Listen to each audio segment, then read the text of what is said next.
theory is the idea of a civilizational life cycle. And this is proposed by a German philosopher, scholar named Oswald Spengler.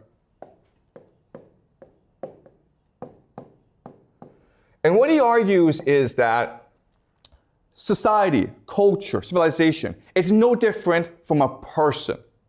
As a person, as a human being, we go through a life cycle. We are born, we grow up, we mature, then we die. Right? And there's no way around this. We all have limited life cycles. You can live to 100, you can live to 150, but eventually you'll die. And what also Spengler says is that happens in society as well. And there's nothing anyone can do about this. So let's go over the life cycle for civilization, okay? In the beginning, you are in the village. Then you move to the town. Then you move to the city. Then you develop the megacity. Okay? Not all civilizations will go through the cycle, but the successful ones will go through the cycle. Okay? You start off, so the Romans, right? The Qing Dynasty. You start off in a village, then if you're successful in the village, you build a town, then when you're in a town, and you're successful, you defeat other towns and you build a city, and you become a megacity. Okay? And what Oswald Spengler says is, at the height of the civilization must now die. Okay? So let's go over the theory. Well, in the village, life is pretty simple. People work hard. Okay? They are united. They have a collective mentality. Everyone's helping each other. And also, what's really important is lots of babies, right? It's very common for mothers to give birth to 10, 11 kids in a village, right?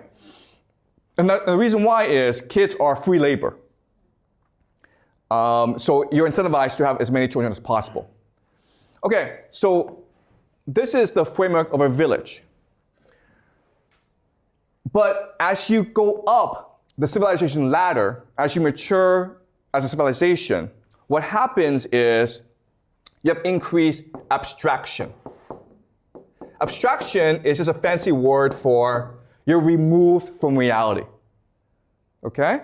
So when you're in a village, you understand everything, right? You understand, oh, the food that I eat comes from the seeds I implant, right? But when you're in a city, guess what? Those drinks you're drinking, you have no idea where it comes from, right? The food you're eating, you have no idea where it comes from. It's all abstract to you. It's all removed from reality, okay? So in the village, people are engaged in working hard and in helping each other. But as you move up, people become much more individualistic. Right? You're concerned about your own personal pleasure. You're concerned about how do I derive benefit from this? Okay? So another way of saying this is, in a village, what keeps people together are emotions and tradition and relationships. But when you move to megacity, what is it that holds people together? It's money.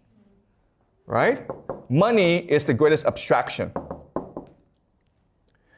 The problem with money is that it means we don't have to ever trust each other.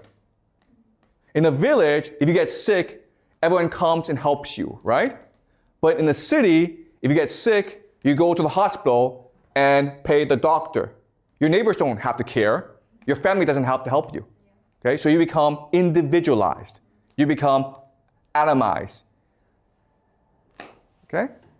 And in this megacity, what happens is, because you are concerned only about your own individual pleasure, you don't work hard anymore. In fact, what you want to do is You want immigrants to work for you, right?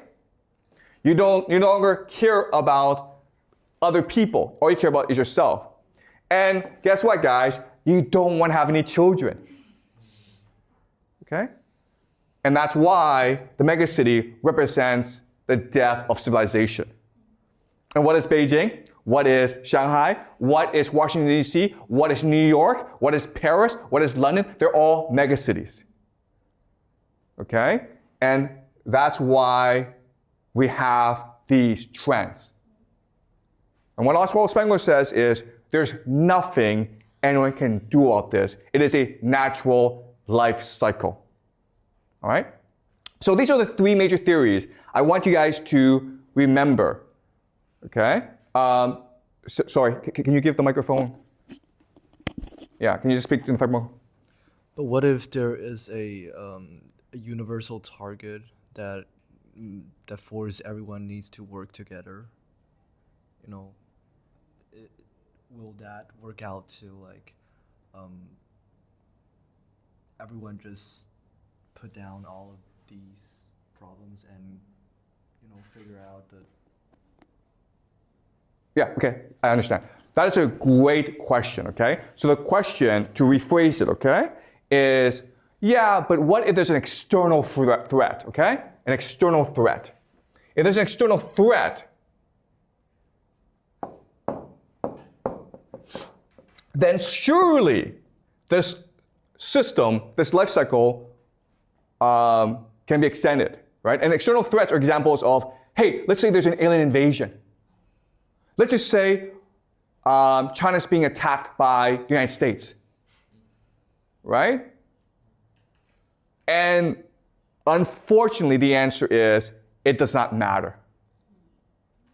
Because once you've reached the point of a megacity, first of all, you're so selfish, you're self-absorbed, you are not aware of external threats.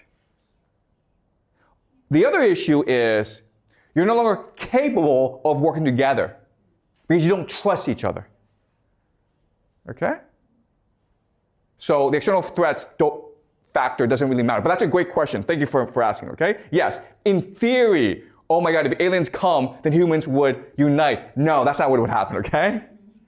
What would happen is certain factions of humans would try to align with the aliens to conquer everyone else.